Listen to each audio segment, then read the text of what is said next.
안녕하세요. 소미소리입니다. 지난 시간에는 자신을 만나기 위해 달리기를 시작했던 조지 슈언에 대해 이야기했습니다. 40대의 인생이 완벽하게 바뀐 조지 슈언의 인생이 참으로 신기하죠. 오늘은 줄리아 카메론이 소개한 모닝페이퍼에 대해서 소개하겠습니다. 저는 모닝페이퍼를 시작한 지 몇 년이 지났습니다. 줄리아 카메론이 아티스트 웨이에서 제시한 모닝페이퍼 방법은 매일 아침 눈을 뜨자마자 3페이지의 글을 쓰는 것입니다.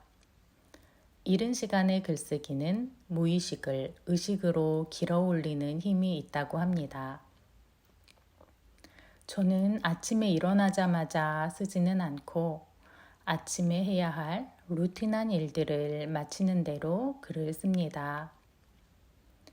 줄리아 카메론의 말대로 3페이지의 글을 쓰는 동안 저에게 가장 필요한 말들이 나옵니다.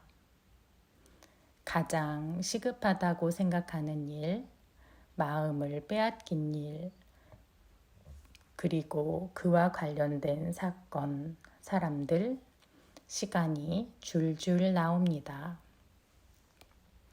무엇을 쓸지 정해두고 쓰는 일은 거의 없습니다. 정해두고 쓴다 하더라도 쓰다 보면 마음 가는 대로 적게 됩니다. 3페이지의 글을 채우는 것이 독백으로 이루어진 상담과도 비슷합니다. 상담을 가면 상담사는 내담자의 마음을 묻습니다. 마음에 올라오는 사건이 내담자가 다루고 싶은 문제이고 해결할 필요가 있는 일입니다. 모닝페이퍼도 똑같습니다.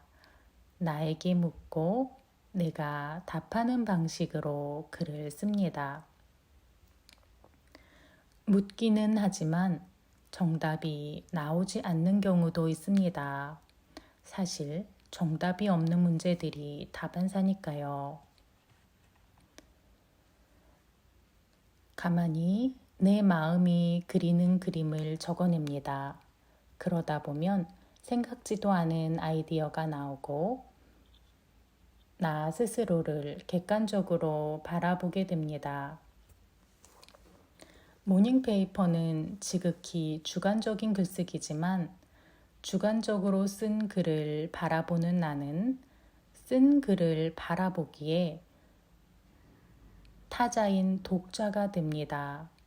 타자로서 글을 바라보기 때문에 글을 쓴 나와 글을 읽는 나 사이에 간격이 생기고 그 간격은 객관성을 가져옵니다. 그렇게 글을 쓸 때는 보지 못했던 것이 보입니다. 어떤 실마리 같은 것이 예상치 못한 방법으로 여기저기에 적혀 있는 것을 알 수 있습니다. 물론 글을 쓸 때는 예상하지 못한 일이죠. 조지 슈언이 달리기를 통해 자신과 대면했다면 저는 모닝페이퍼를 통하여 저 자신과 만납니다.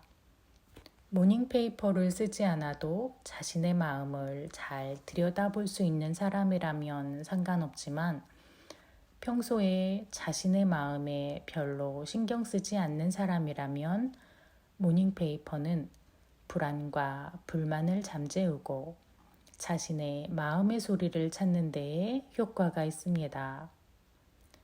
며칠 전에 불면의 밤을 보내면서 늦은 시각에 다이어리를 꺼내어 마주 본 적이 있습니다. 3페이지는커녕 한 페이지의 절반도 채우지 못하고 덮어버리고 말았습니다. 밤에 쓰는 글은 후회와 한탄으로 채워지기 쉽습니다.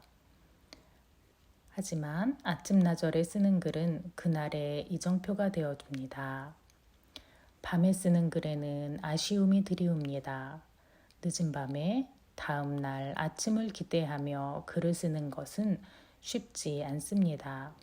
그래서 모닝페이퍼는 너무 늦지 않은 시간에 쓰기를 권합니다.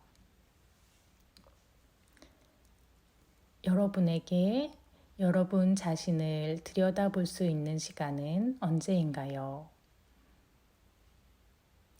저와 함께 모닝페이퍼 쓰기에 함께 동참해 보실까요? 모닝페이퍼를 쓰시고 좋은 변화가 일어났다면 댓글로 남겨주세요. 소미소리였습니다.